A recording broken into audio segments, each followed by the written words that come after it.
Okay, hello to my players. This video is for you guys and gals on our new Basic in Dungeons and Dragons game. So you'll be able to access everything over here on the right hand side, all of the sidebar buttons. You'll be good to go there. You know what to do there.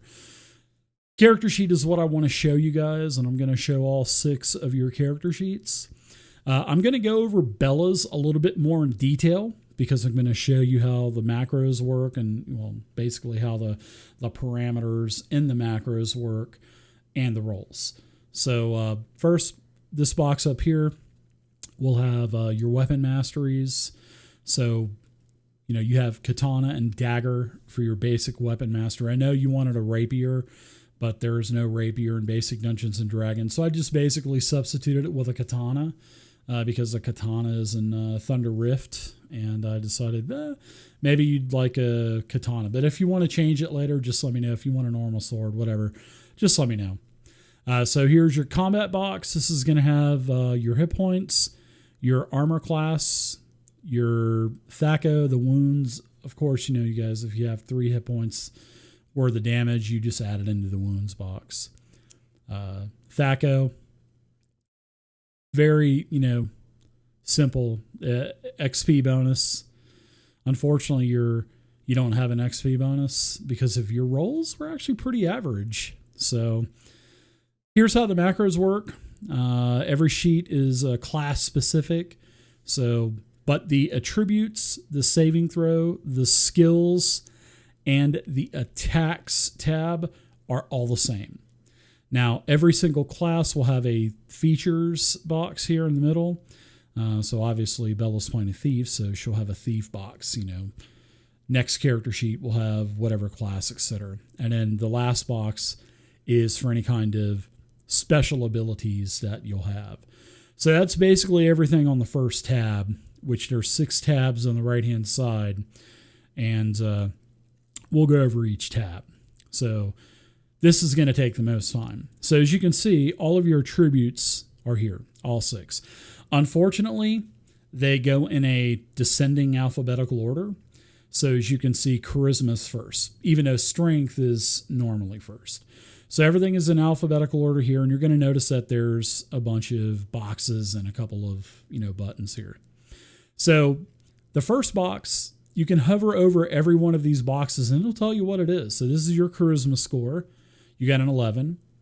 The second box is your charisma modifier bonus, which you don't get 1, so that's why it's left at 0. And then here is an other charisma bonus box. And this is in case you touch a shrine and you get a +1 permanent to your charisma, or maybe a magic item that gives you a bonus to charisma or whatever.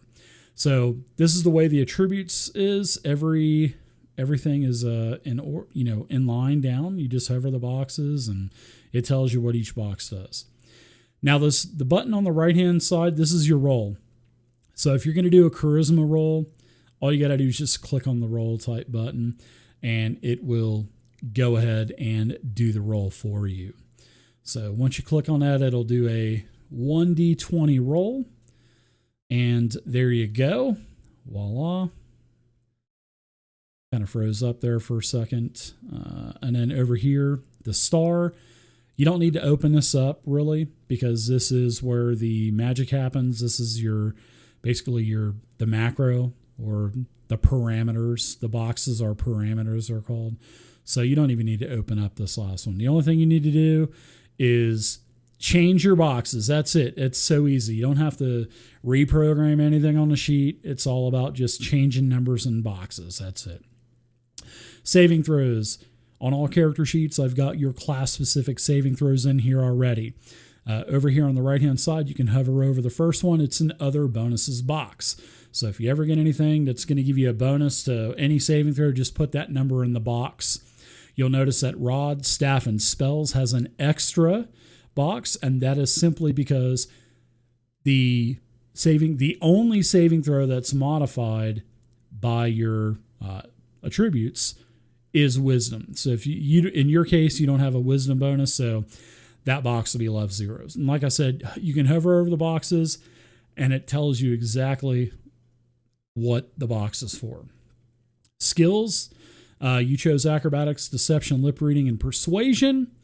And there's an other bonuses box as well. And you guys know that skills work differently than your normal D20 attack roll or attribute roll. So to be successful with an acrobatics roll, you have to roll a 12 or lower because that is your ability score, dexterity.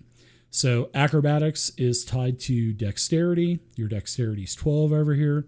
So it's 12 in this box. So you got to roll 12 or lower, and you rolled a 17, so you failed. You got to roll that number or lower. So that's how skills work. All of your skills are on your sheets. Next is your attacks. I gave you whatever weapon that you had in your inventory, whatever you purchased. I gave you the attack and the damage roll for that particular weapon. You'll notice that you have a regular dagger melee attack and a dagger thrown attack. And then you have your katana, or like I said, we'll switch that out if you want to. You don't have any bonuses, so all your boxes are left blank. So you'll just do your katana attack. It's an 18. That will probably be a hit. And your damage is a D8, and you rolled a 1. So that's how that works. You got a backstab attack. So if you're successful with your, sneaking up behind someone, you get a +4. So there's an other bonuses box here. And there's also a magic item bonus and your strength ability modifier, because there's no finesse weapons. So everything is based off of strength in D&D for melee weapons. Like I said, just hover over all of the different boxes. It'll tell you what you need to put in the box. Open doors is on everybody's sheet. Everybody gets open doors, and it's to kick open a door. If it's locked, to kick it open, you got to be successful on a 6-sided roll with a 5 or a 6. So you can do that roll. You failed because you rolled a 1. Read languages and magic user scrolls. You also get those as a thief. They're percentage based, just like your thief's abilities are. So you would just click on those, and 36. So you were successful reading languages, and you got a 90% chance to read magic user scrolls, and you would have been successful there. So I believe you get read languages at level 4, and you get read magic user scrolls at 9 or 10 or something like that. Thieves' abilities, everything is percentage based, and you can see your awesome percentage chances of success here. Maybe you'll find some items that have different bonuses, and that's why I put a other bonuses box here. So if you find a ring that gives you 5%, success chance more, it will subtract 5. It will basically lower it by 5 more. Because remember, to be successful for climbing walls, you have an 80% chance, 87% chance of success. So you got to roll 87 or lower. Success was 60, so you would have been successful. So that's everything, and this is for everyone's character sheet here on the first tab, the MoreCore tab. The second tab is called More Data, and you click on, here's everything for your class, so it has everything you need to know about being a thief. I added some charts on everybody's character sheet because here's your THACO. So, at level 1, you're a T, you're a thief. So at level 1, your THACO is a 19, just like pretty much everybody else's. But as you get higher in level, it will go down a couple every time you get a couple levels. So that's when you'll go back to your MoreCore tab and say, oh, that's right, now I got a 17 THACO. So now I got a couple points better chance to hit 0. But if you're attacking anything that's armor class 0, that's a pretty tough monster. So you got your THACO chart there. I put that on there for everybody. Here is a saving throw table because just like THACO, saving throws work the same way. If you go up a couple of levels, then your saving throws will get lower and you have a better chance of being successful. We are using Weapon Mastery from the black box, the Mastery box set. And here's all of the melee weapons. That's the table out of the book. And then here's more melee, and then the missile weapons as well. So that's everything that you need to know there. And then here's the weapon mastery abbreviation table with all the symbols and stuff like that. So that's on everybody's sheet. Everybody has that. The third tab is the main tab. Don't worry about that. We don't need that at all. The fourth tab is the abilities tab. And everybody's character sheet will notice that everything is level based. So at level 1, you get attacking, backstabbing, fighting, withdrawal, etc. all the way down. And you can read about these by clicking on the star, which I've put all of the information into the player's guide for you. Now, I've also added all of, so there you go. You get read languages at 4, and level 10, you get cast spells from magic user scrolls. So that's kind of cool. I can't wait till you can start doing that. I'm blowing your, but you got a pretty good 90% chance. It's pretty good. So here's your, over here on the right-hand side, beneath my picture, there is the ability sidebar button. And anytime that you have a skill or take a new skill, all you have to do is just look it up. Everything is in alphabetical order, and it's simply drag and drop onto your character sheet. And then you can open up open up the acrobatic skill and see what it does. Next is your inventory tab. So everybody's character sheets has the inventory that they gave me, your extra gold, and there you go. You can click on all of the different information, and it has all of the information for the weapons. It has all of the information for the armor, and it has all of the information for everything. That was a pain in the butt to do because I've done over 1,000 items. Holy cow, that took so long. That was the last thing I did because I knew it was going to be the most time consuming. And last but not least, here's your notes. So as a level 1 rogue up here, you need 1,200 experience to go to level 2, which in D&D Basic, every class needs a different amount of experience to level. So you will level first, Bella, because you'll need 1,200. And of course, if you get bonuses and stuff, you'll take those into consideration. And then here's your experience box. Here's your background story, and then your languages. And you can add in anything anything else you want for your appearance. Like you wear an eye patch, or, you got a stump for a leg. I don't know, whatever. So, but anyways, that's Bella's sheet. Next, here's Brutus's sheet. He's our fighter. Everything is the same as Bella's character sheet, so there's no need to go over this. You just click it. Like I said, everybody just needs to hover over the boxes and figure out what needs to go in that box and just add it. I mean, it's simple as that. I mean, it's an intuitive rule set, and that's why I'm using it. I really like it. Here's all of your fighter information on the More Data tab. And then your charts, I've already opened those up. Don't need to worry about main. Here's your abilities. I put your skills that you chose: endurance, intimidation, leadership, and wrestling. You can open those up and read what each skill does.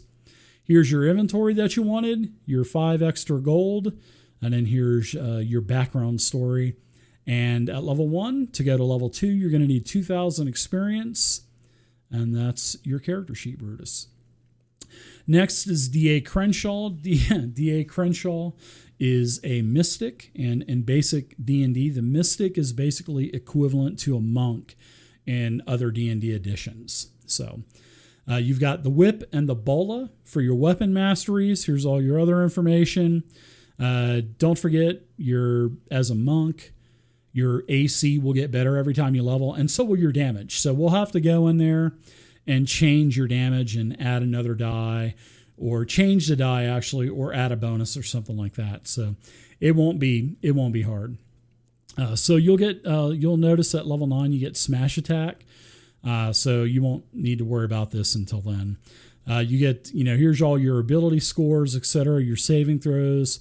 You get acrobatics as a base skill, and then you got, 5 starting skills because of your intelligence modifier. So you got escape, healing, lip reading, snares, and wrestling.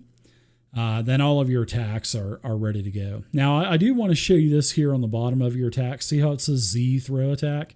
Well, I left that there as a placeholder because everything is descending alphabetical order. So I put a Z in front of the throw so it wouldn't be in the middle of all your other attacks. But anyway, there's your attacks. Your open doors, you get a +1 bonus. And then as a mystic, you get thieves abilities as well. So I'm sure the two rogues that we have in the party are probably feeling ripped off by this point. So yeah, you get thieves abilities as well, and a good hand-to-hand combat. You get all kinds of other abilities as you level. I mean, the Mystic is by far the best class in basic D&D.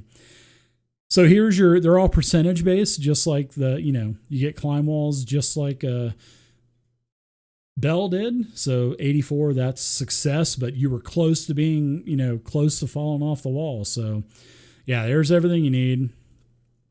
Here's your Mystic information. Yeah, here's everything you need to know. It's like reading right out of the rule cyclopedia. Your tables, don't need to worry about that tab. Here's your acrobatics, everything else that you get. You can just click on those and read what they do. Here's your massive amount of inventory that you wanted. You got 50 left over gold, which is nice. And then here's your background story as well. So that's Dacrenshaw, the Mystic. Skeever, he's our other rogue in the party. You took normal sword and light crossbow as your weapon masteries. Here's all your other information. You got 4 hit points, 4 armor class, 19 THAC0. You get a 10% experience bonus because you got an 18 dex. All of your ability scores are here. Your saving throws are good. You took alertness, blind shooting. You took crafting tattoos, which is good. I also added a tattoo toolkit to your inventory as well as part of your skill. And there's your escape. Then here are your attacks, your dagger attack, your light crossbow attack, and your normal sword attack. So, because I know that you took dagger, but you can only take 2 weapon masteries, and I'm sure you'll take dagger later. So here's your thief abilities as well, just like Bell's. And yeah, there you go. So I think that's pretty much it with your sheet, except for, I added your general skills here. Alertness, blind shooting, which is shooting blind people in town. No, I'm just kidding. That's not how it goes. Craft tattoos and an escape. Here's your equipment that you wanted. You got 5 extra gold. And your level 1, you need 1,200 experience to go to level 2. And then here's your little bit of a background story, which is what I like. And then we have Wilbur Herringer, which is our cleric. And your weapon masteries are Warhammer and Throwing Hammer. Everything is good to go. Your attributes are done. Your saving throws, your skills are animal training for a dog. Bravery, danger sense, and law and justice. Here's all of your attacks, open doors, Throwing Hammer, Warhammer. Now your spell slots, you don't have any spell slots obviously at level 1. But you'll notice in these 2 columns, here's your current spell slots, and then your spell slot total for that level. So there's 7 spell levels for a cleric. So you'll just fill in those boxes. So at level 1, you'll get 1 spell slot. Now under your spell slots, I added your level 1 spells for you automatically. So you can access your spells also by clicking on the cleric spells here. And they're all by spell level. And you can open them up and read about the spell. It has everything you need to know about. Here's everything you need to know about Cure Light Wounds. Range touch, duration permanent, affects 1 living creature. And if there's any kind of roll involved, then I've gone ahead and added a dice string in here for you. So you can just click on Cure Light Wounds and voila, it'll do your roll. And that means you did 5 plus 1 for 6. So if any rolls are not in the die strings for that particular spell, just let me know and I'll take care of it really quick. So yeah, those are your spells. Everything is drag and drop. And then as you hit level 2 and 3, you'll add more spells and yeah, it'll be a piece of cake. So here's a new section because you're a cleric. Here's Turn Undead. Now you got your target number, which goes by 7, 9, and 11. And they're all in alphabetical order. So unfortunately, I couldn't put, the 7, 9, 11. And then, you can't turn mummies and you can't turn a haunt or a lich yet. You can only turn skeletons, zombies, and ghouls. So if you're going to try to turn a skeleton, you bust out your holy symbol and your target number is 7. So the roll is a 2d6, right? So we'll do the roll. It rolls 2d6, and you failed because it was a 5. Now, if you go 7 or higher, then obviously you would have turned the skeletons, 2d6 worth of skeletons, hit dice worth of skeletons. And then every time you level up, everything goes down 1. So your zombie will become a 7. You'll automatically be able to turn skeletons, and ghoul will go to a 9, and then something else will be 11. I'm not sure what it is, but it may be maybe wraith or something like that, or a white. It'll go to 11. So your turn undead will change every single level, and then you'll eventually be able to destroy a bunch too. So it gets good for clerics and turn undead, because there's a lot of undead in basic D&D. So that's everything on your character sheet, and I just want to make sure you know there's an other bonuses box here. So in case you find an item that gives you a bonus to turning undead, you can add that in the box. So here's everything for your cleric. I've already showed you the spells, but I did put all of the spells in order, spell level order, so you can just easily drag and drop those to your sheet. Here's your charts. There's your animal training, bravery, danger sense, and law and justice here. Next is your inventory that you wanted, and you got 5 leftover gold. And then here's your background story. You're level 1. You need 1,500 experience to go to level 2. So that's Wilbur Herringer, our cleric. Last but not least, we've got Zeroten, our level 1 magic user. Your weapon mastery is dagger and flaming oil, which flaming oil is based off of the thrown object mastery. So all of your combat stats are done, your attributes are done, your saving throws are done, your skills are done. You took alchemy, danger sense, disguise, fire building, and hunting. Here are your attacks. Here are your spell slots. I pretty much did the spell slots the same way I did the cleric, but you have 9 levels of spells, and the cleric only has 7 spell levels, but you've got 9. And then there's 12 spells per spell level as well. So at level 1, you have one spell remaining, and you have a spell slot total of 1. And like I mentioned, we're doing spells a little bit differently. You can cast any spells in your spell book. And as you can see, your spells in your spell book are Charm Person and Shield. And you can just click on these, and it tells you everything you need to know about Charm Person and everything you need to know about Shield. So as you get more spells and add them to your spell book, you'll just continue to grow your spell list. But like the clerics, same as with you, Zero, you can cast any first level spell. So we're not doing the old school way of spell memorization, but you already know that. But yeah, you can cast any spells in your spell book. Here's your inventory, and you got 50 leftover gold. You're rich as well. And here's your background story, and you need 2,500 experience to go to level 2. So the rogue will actually be level 3 by the time you hit level 2, because I think it's 1,200 and then 2,400 for a rogue. So yeah, you'll be level 1 while they're level 3. But hey, that's the way D&D goes. But you get a bonus. You get a 5% bonus to your XP, so you'll get a little bit more. So there you go, ladies and gentlemen. Those are your character sheets. And I wanted to make this video for you so I could show you everything you need to know about the character sheet. And like I said, it's super easy.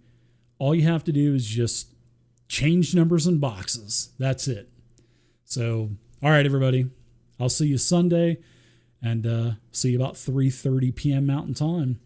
I'm looking forward to Basic D&D. See you Sunday, guys. Bye-bye.